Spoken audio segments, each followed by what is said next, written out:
Good morning मेरे प्यारे दोस्तों। आज की क्लास में हम लोग सॉल्व करेंगे घन घनाभ तथा बेलन के मोस्ट इंपॉर्टेंट क्वेश्चंस को।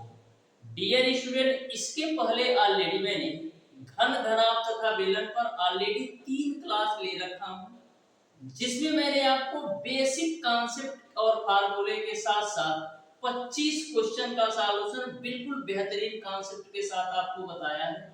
यदि वह तीनों वीडियोज आपने अभी तक नहीं देखा है तो जरूर देख लीजिएगा, डिस्क्रिप्शन में उसका लिंक मिल जाएगा। डियर स्टूडेंट, आज आप लोगों के घन घनाभ तथा बेलन की लास्ट क्लास है।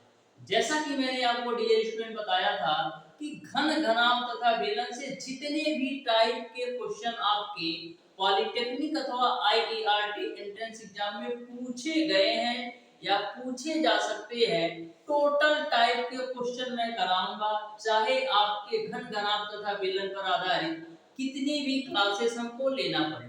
तो आज की क्लास में डियर स्टूडेंट घन घनाभ तथा बेलन के जितने भी टाइप से क्वेश्चन पूछे जा सकते हैं पूरी तरह से कंप्लीट हो जाएगा। बहुत ही बेहतरीन क्लास आपकी होने वाली है डियर स्टूडेंट, और प्रत्येक क्वेश्चन को बिल्कुल बेहतरीन कॉन्सेप्ट के साथ आपको बताने वाला हूं, जिससे आपको किसी भी क्वेश्चन में किसी भी प्रकार का डाउट और कंफ्यूजन ना हो। बहुत ही सिंपल और आसान भाषा में मैं आपको सारे क्वेश्चन के सॉल्यूशन और उनके कॉन्सेप्ट बताने वाला हूं।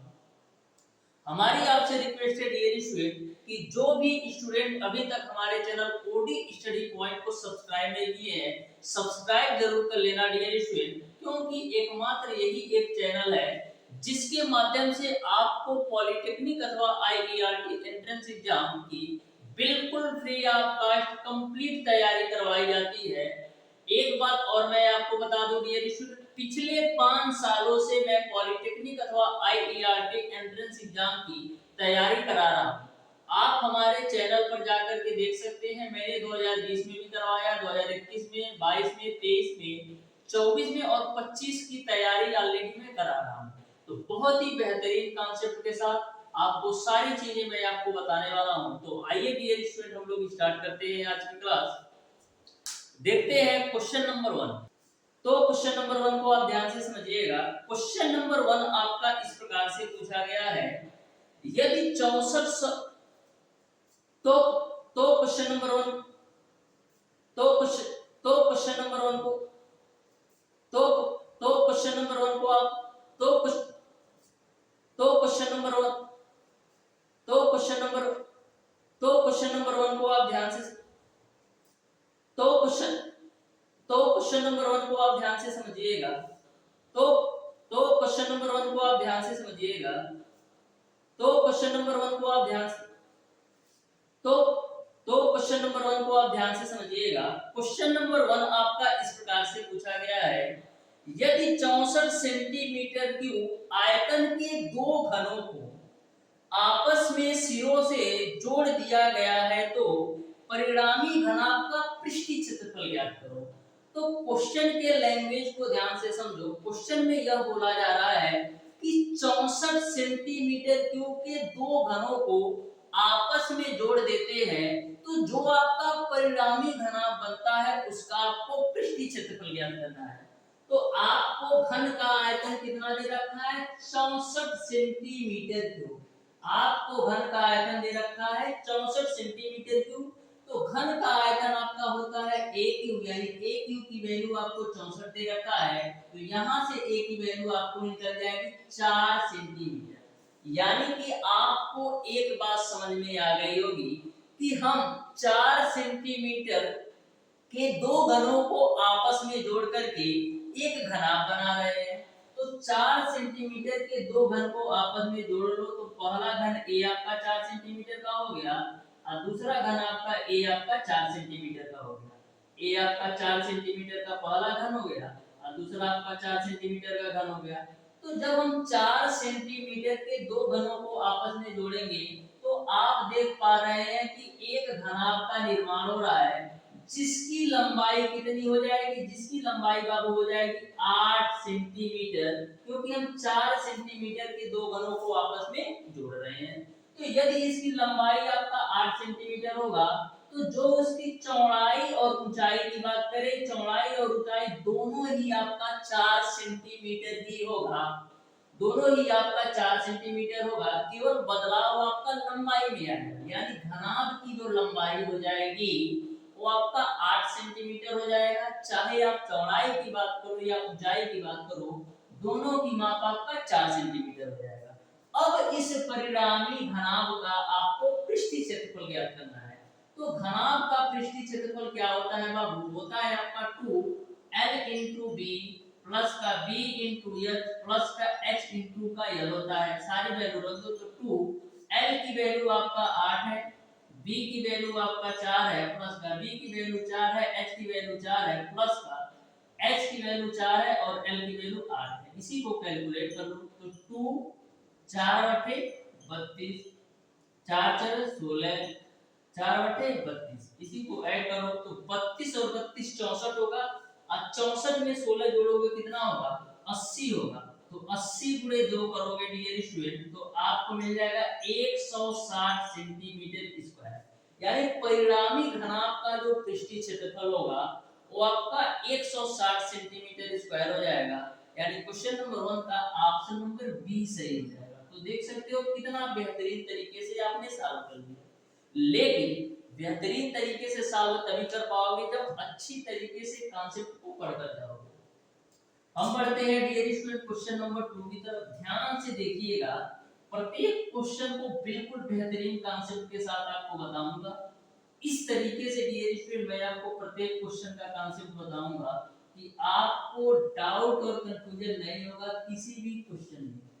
तो क्वेश्चन नंबर 2 आपके सामने है, ध्यान से इस क्वेश्चन को पढ़िए और बताइए डियर स्टूडेंट कि इस क्वेश्चन का कौन सा ऑप्शन सही होगा। तो ध्यान से समझिएगा क्वेश्चन नंबर 2 को।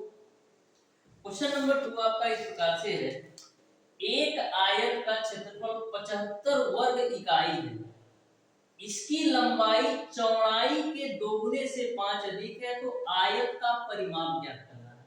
तो देखो कितना सिंपल सा क्वेश्चन पूछा गया है कि एक आयत का जो क्षेत्रफल है 75 वर्ग इकाई है, इसकी जो लंबाई है चौड़ाई के दोगुने से 5 अधिक है।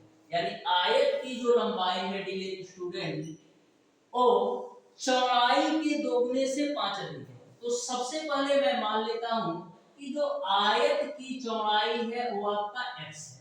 मैंने मान लिया कि आयत की जो चौड़ाई है वो आपका x है, तो लंबाई क्या हो जाएगी? जो लंबाई है आयत की चौड़ाई के दोगुने से 5 अधिक है, तो चौड़ाई आपका x है, इसके दोगुने से 5 अधिक है, ये आपका समीकरण बन गया। यानी कि यदि मैंने चौड़ाई x माना तो लंबाई क्या है?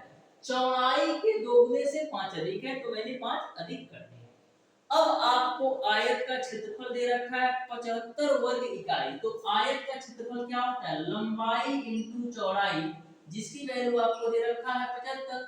तो लंबाई की वैल्यू आपका है 2x प्लस का 5, चौड़ाई की वैल्यू आपका x है, बराबर आपको मिल जाएगा 75। कैलकुलेट करो तो मिलेगा आपको 2x स्क्वायर प्लस का 5x, अब 75 को लेफ्ट साइड लाओ तो माइनस का 75 बराबर 0।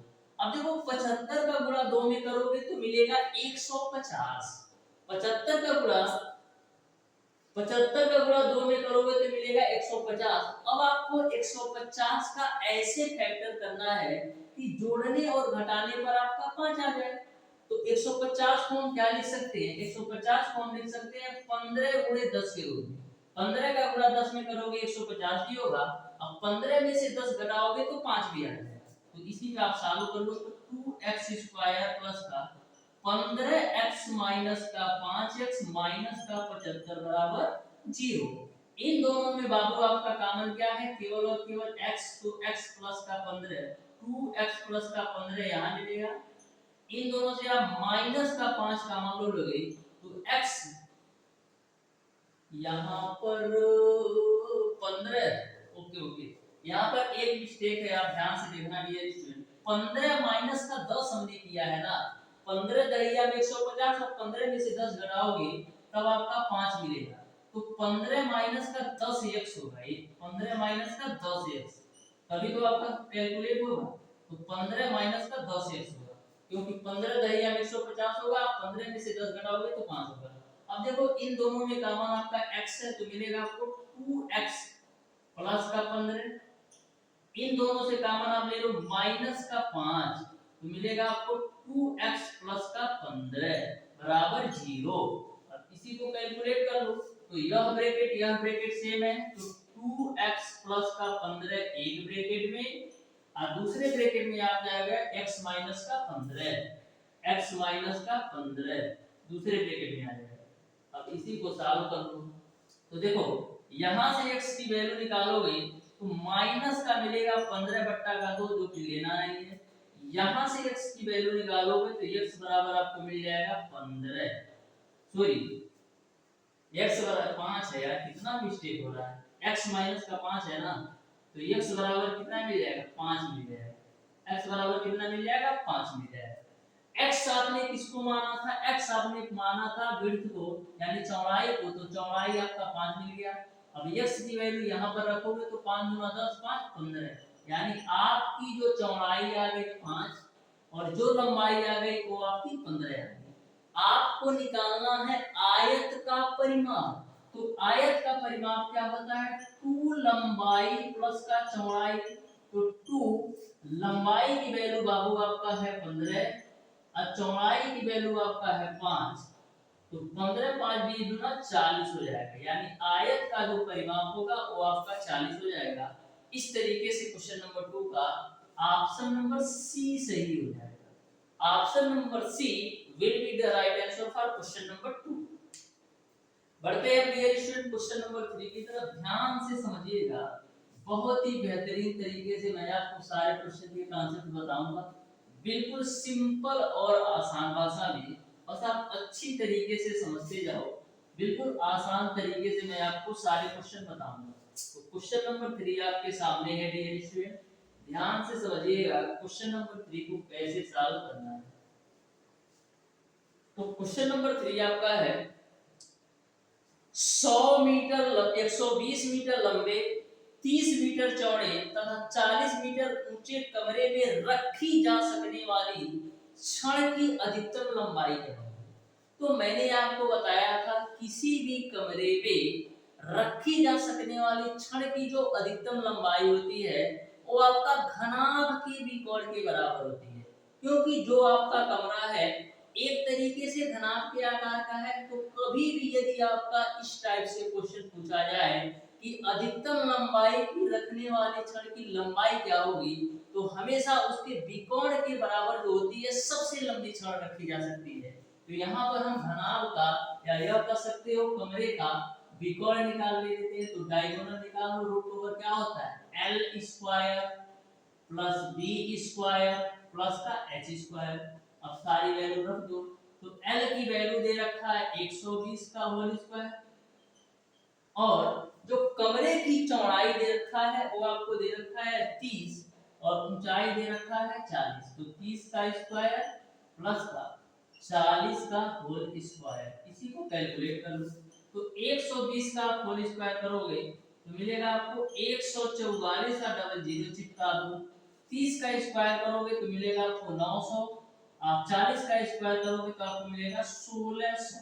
अब सबको ऐड कर लो तो 0 0 0 0 आ जाएगा, 0 0 0 0 आ जाएगा।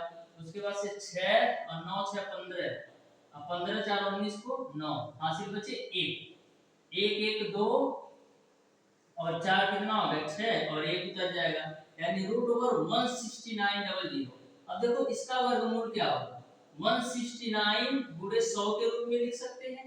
169 डबल जीरो को 169 गुणे 100 के रूप में लिखते हैं तो यहाँ से आपको 13 मिल जाएगा और यहाँ से आपको मिल जाएगा 10। तो 13 गुणे 10 कितना मिल जाएगा 130, यानी कि जो सबसे लंबी छड़ रखी जा सकती है कमरे में उसकी जो लंबाई होगी वो आपका 130 हो जाएगा, यानी ऑप्शन नंबर ए सही हो जाएगा। तो बहुत ही बेहतरीन तरीके से ये भी आपको समझ में आया होगा।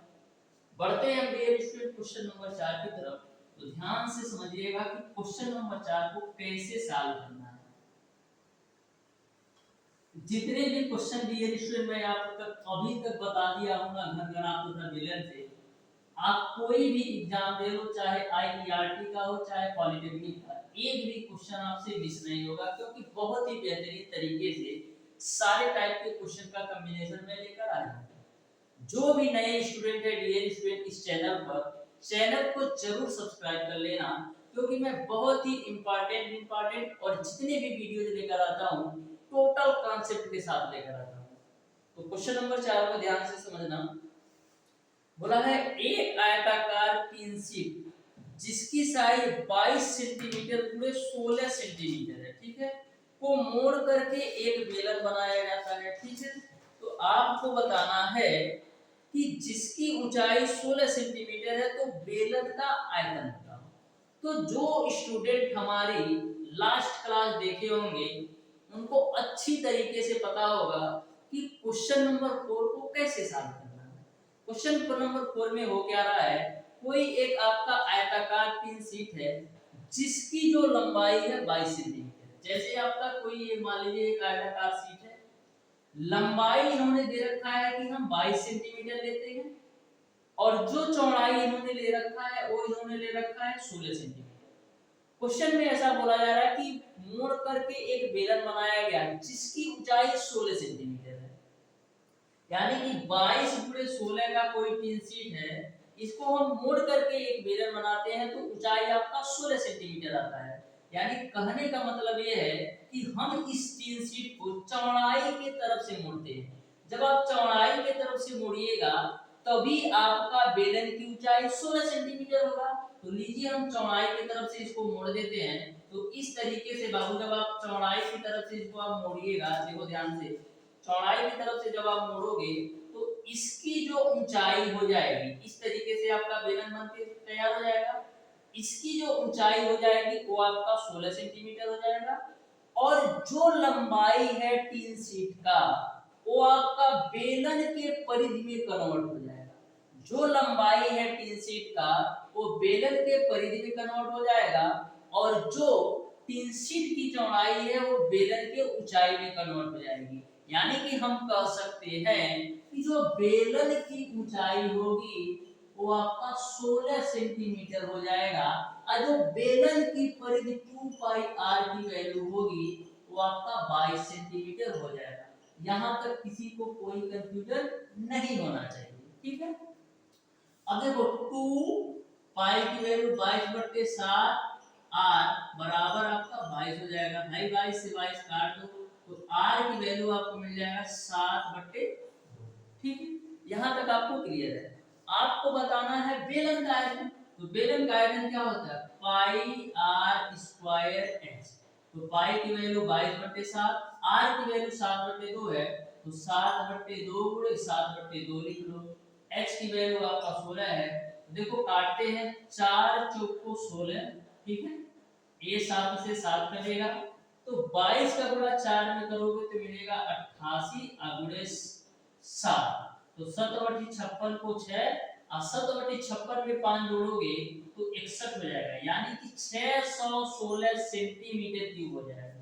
यानी कि जो बेलन का आयतन होगा 616 सेंटीमीटर क्यूब होगा। इस तरीके से क्वेश्चन नंबर 4 का ऑप्शन नंबर जो होगा वो आपका ए सही हो जाएगा। ऑप्शन नंबर ए जो होगा क्वेश्चन नंबर 4 का बिल्कुल राइट आंसर होगा। बढ़ते हैं डियर स्टूडेंट क्वेश्चन नंबर 5 की तरफ। ध्यान से समझना, बहुत ही महत्वपूर्ण क्वेश्चन लेकर आया हूं, और हर क्वेश्चन में आपको कॉन्सेप्ट सीखने को मिलेगा। बिल्कुल बेहतरीन तरीके से मैं आपको सारे क्वेश्चन बता रहा हूं, आप ध्यान से समझते जाना।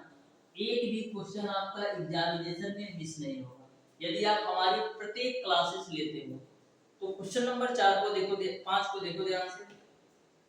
बोला है दोनों सिरों पर खुली हुई धातु की एक बेलनाकार धातु है, ठीक है, जिसका आंतरिक व्यास आपका 11.2 सेंटीमीटर है और लंबाई आपका 21 सेंटीमीटर है। तो यदि धातु की मोटाई 0.4 सेंटीमीटर है तो आपको बताना है धातु का आयतन क्या है। यानी कि एक आपका कोई बेलन है जो कि दोनों तरफ से खुला है, तो सबसे पहले हम क्या करते हैं, एक बेलन बना लेते हैं। इस तरीके से मैंने एक बेलन को बना लिया, ठीक है, ठीक है, ठीक है, ये मैंने बेलन बना लिया जो दोनों तरफ से खुला है। तो लो जी भैया हम दोनों तरफ से खोल देते हैं, यानी कि आप समझ सकते हो एक पाइप के रूप में है।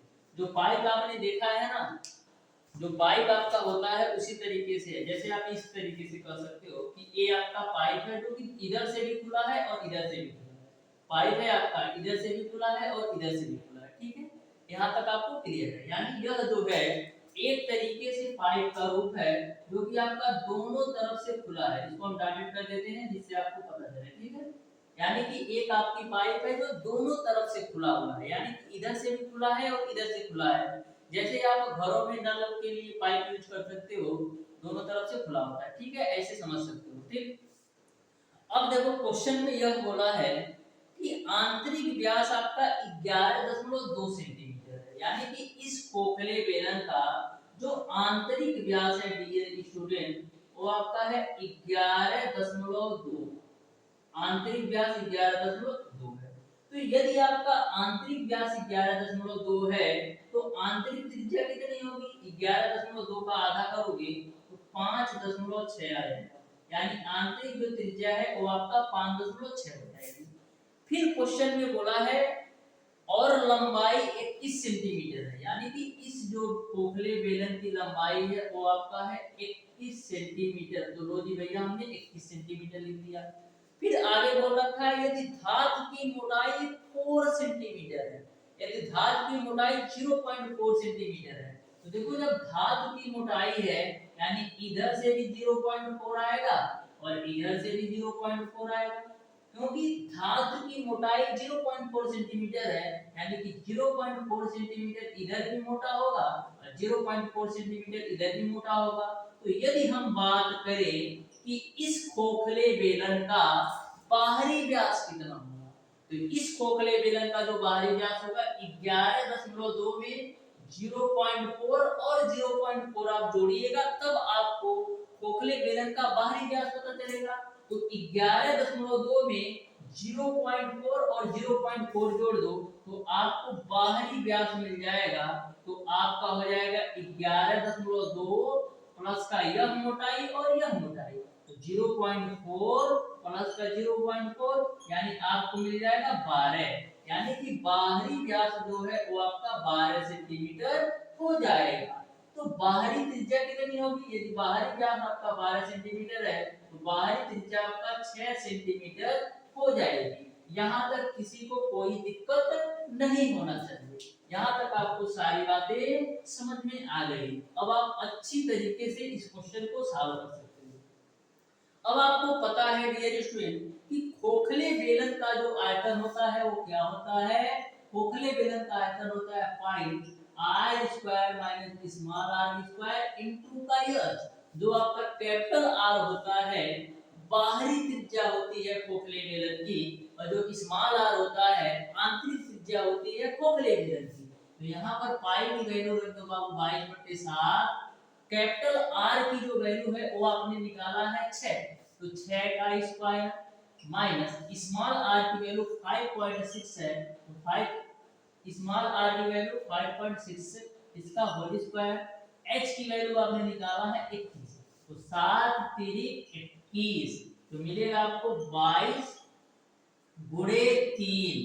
अब देखो 6 का स्क्वायर करोगे 36 मिलेगा, 5.6 का स्क्वायर करोगे 5.6 का स्क्वायर करोगे तो आपको 31.36 मिलेगा। ऑलरेडी मैंने कैलकुलेट कर रखा है, ऑलरेडी मैंने कैलकुलेट कर रखा है।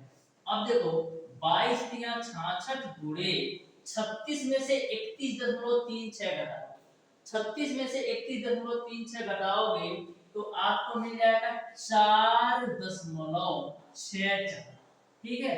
36 में से 31.36 घटाओगे तो 4.64 मिलेगा।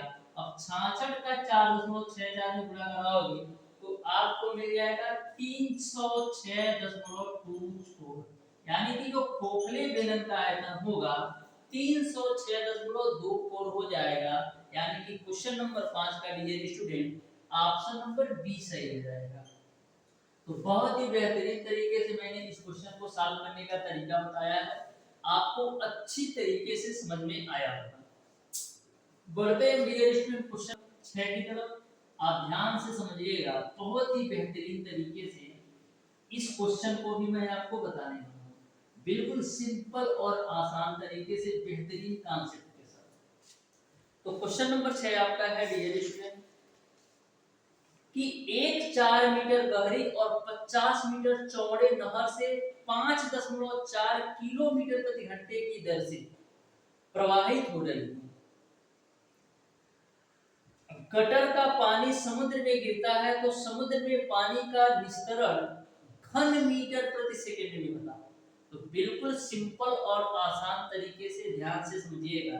बोला है कि एक 4 मीटर गहरी और 50 मीटर चौड़े नहर से 5.4 किलोमीटर प्रति घंटे की दर से धारा प्रवाहित हो रही है।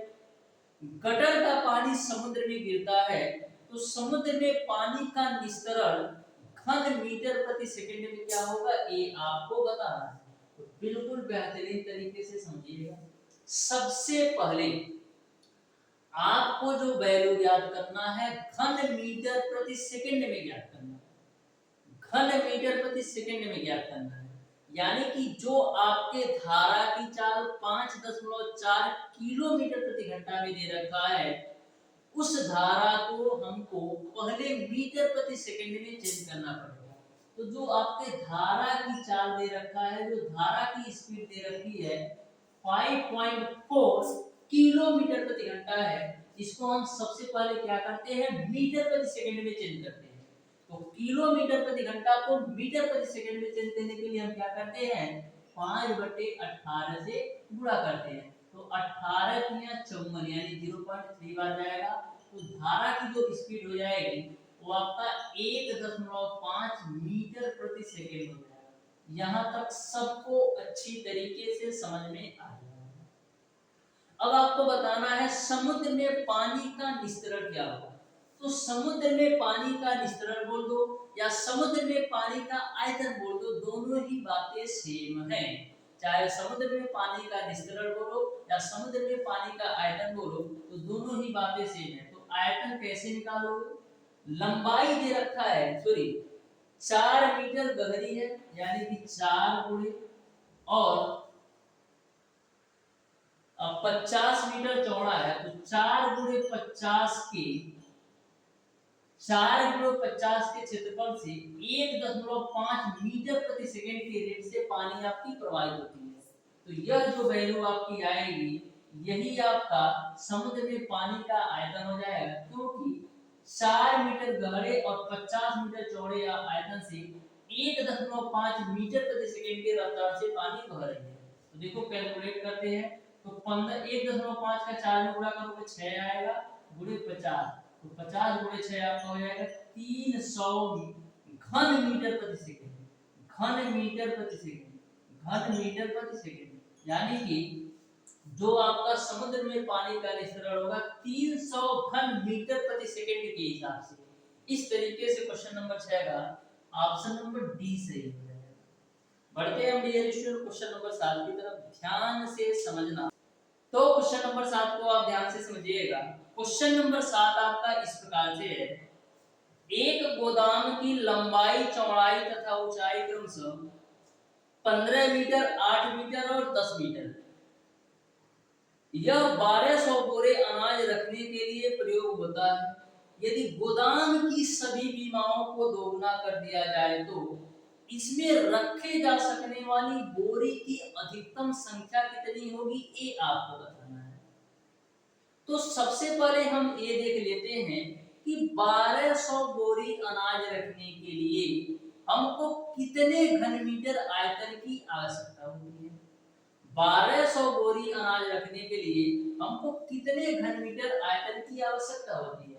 तो 1200 बोरी अनाज रखने के लिए हमको 15 मीटर लंबा, 8 मीटर चौड़ा और 10 मीटर ऊंचे कमरे में हम 1200 बोरी अनाज रख सकते हैं। यानी कि हम कह सकते हैं कि 15/120 गुणे 10 करोगे तो 1200 घन मीटर क्यूब में हम 1200 बोरी अनाज रखते हैं। क्या 1200 घन मीटर क्यूब में हम 1200 बोरी अनाज रखते हैं। यानी कि हम कह सकते हैं कि 1 घन मीटर में हमारी 1 बोरी अनाज आ जाती है। यहाँ तक सबको क्लियर है। यानी कि 1 घन मीटर में हमारी 1 बोरी आ जाती है।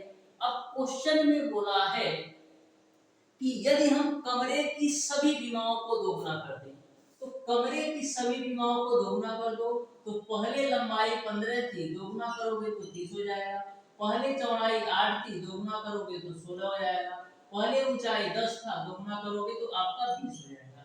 अब जब हम कमरे की सभी बीमाओं को दोगुना कर देते हैं तो कमरे का आयतन कितना हो जाएगा। कमरे का आयतन आपका हो जाएगा 16 गुना 32 दिया कितना होता है 96 और डबल से जीरो चिपका दो। यानी कि जब हम सभी बीमाओं को दोगुना कर देते हैं तो जो कमरे का आयतन हो जाएगा वो आपका 9600 घन मीटर हो जाएगा।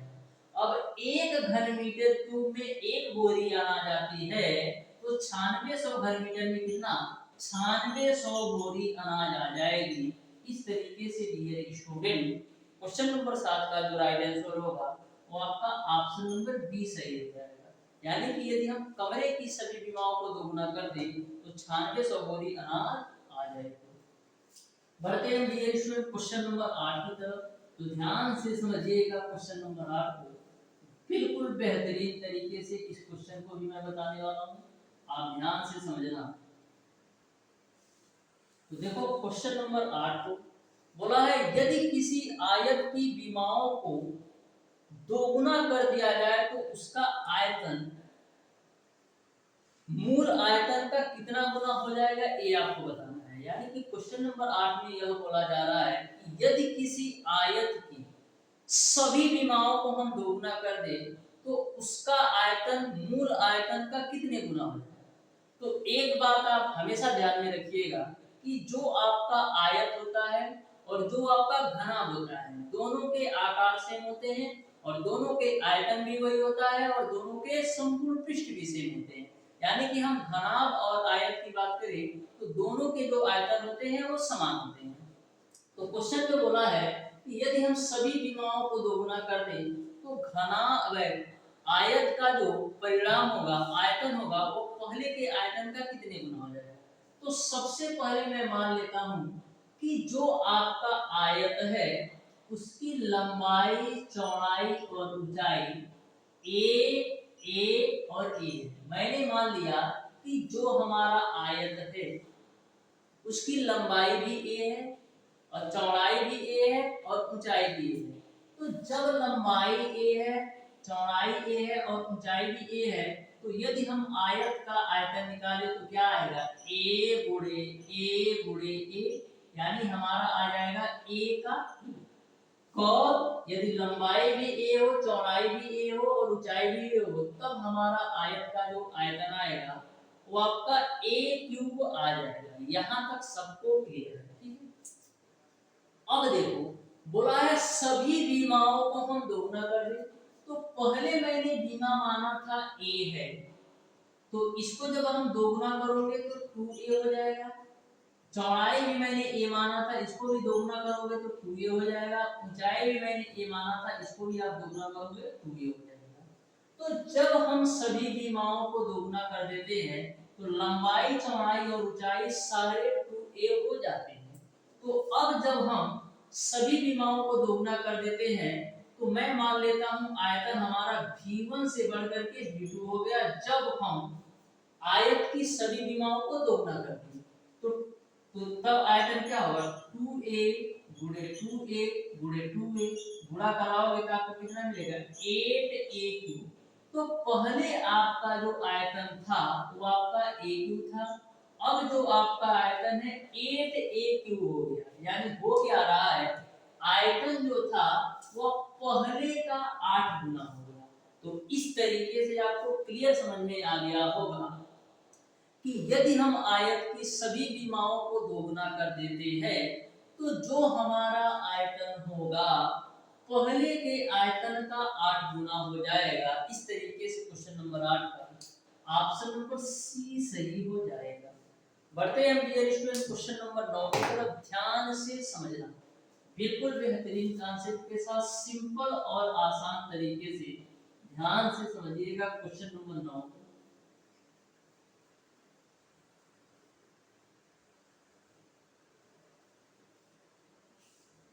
तो क्वेश्चन नंबर 9 आपका इस प्रकार से है, 1.75 सेंटीमीटर व्यास तथा 2 मिमी मोटाई के सिक्कों को संख्या जिसको पिघला करके हम क्या कर रहे हैं 11 सेंटीमीटर गुणे 10 सेंटीमीटर गुणे 7 सेंटीमीटर का घना बनाया जाता है, तो सिक्कों की संख्या क्या होगी।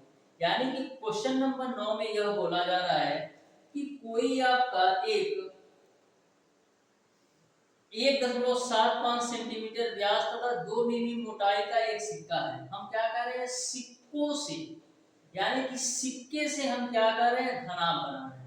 तो आपको बताना है कि सिक्के से घना बनाने के लिए हमको कितने सिक्कों की आवश्यकता होगी। तो सबसे पहले ये आपको समझना होगा कि जो आपका सिक्का होता है, पैसा वही 1 रुपया 2 रुपया या 5 रुपया, जो आपका सिक्का होता है वह किस रूप में होता है। तो ध्यान से यदि आप देखिएगा, जो आपका सिक्का होता है एक प्रकार से बेलन के रूप में होता है। यह चीज आपको तब समझ में आएगी जैसे मैंने एक सिक्का रखा, तो इसका डियर स्टूडेंट कुछ ना कुछ तो त्रिज्या होगी, जैसा कि क्वेश्चन में दे रखा है व्यास है 1.75 और जो मोटाई है सिक्के की 2 मिमी, यानी कि हम कह सकते हैं कि इसकी जो मोटाई है वही तो ऊंचाई होगी। आप ध्यान से समझो डियर स्टूडेंट, जो आपका सिक्का होता है, जो आपका पैसा होता है, चाहे 1 रुपया का हो, चाहे 2 रुपया का हो, चाहे 5 रुपया का हो, तो उसको आप ध्यान से देखिएगा तो उसका कुछ ना कुछ तो त्रिज्या होगा और उसकी ऊंचाई भी कुछ ना कुछ होगी। जो मोटाई है सिक्के की वही तो ऊंचाई है। इसको आप स्पष्ट रूप से तब देख सकते हो जब इसी के ऊपर आप कई सिक्के रख दो, तो आपको पता चलेगा कि यह बेलन का रूप ले रहा है।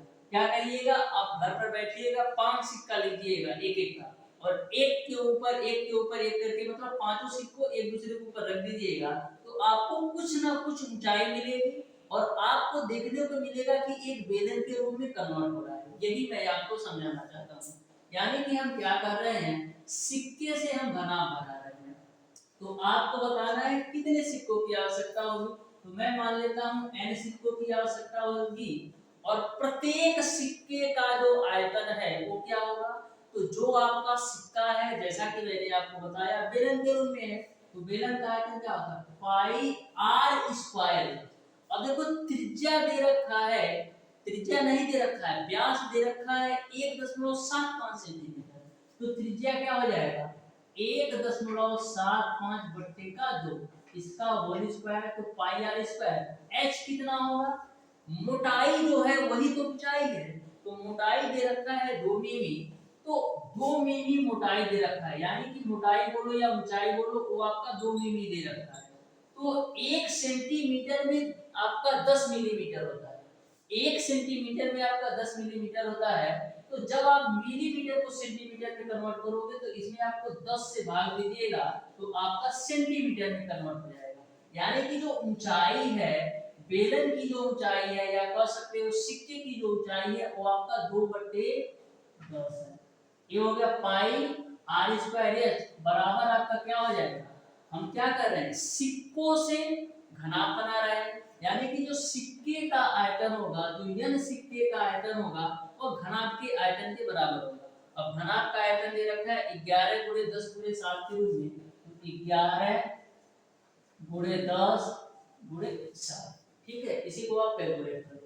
अब देखो कटने वाला है कुछ, यन गुणे पाई को रख दो 22/7, ये आपका 1.7/2 का होल स्क्वायर है ना, तो इसको आप 1.75/2 गुणे 1.75/2 लिख लो, गुणे आपका हो जाएगा 2/10 बराबर 11 गुणे 10 गुणे 7।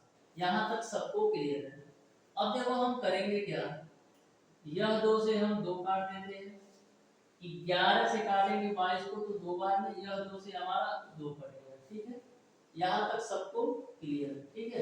तो यहाँ से आप n की वैल्यू निकालो, क्या है n की वैल्यू आपका मिल जाएगा 10 गुणे 7, और यह 7 और 10 भी आपको उधर जाएगा, मिल जाएगा आपको 10 गुणे 7 बटे, नीचे में आपका क्या आएगा, नीचे में आपका आएगा 1.75 गुणे 1.75, ठीक।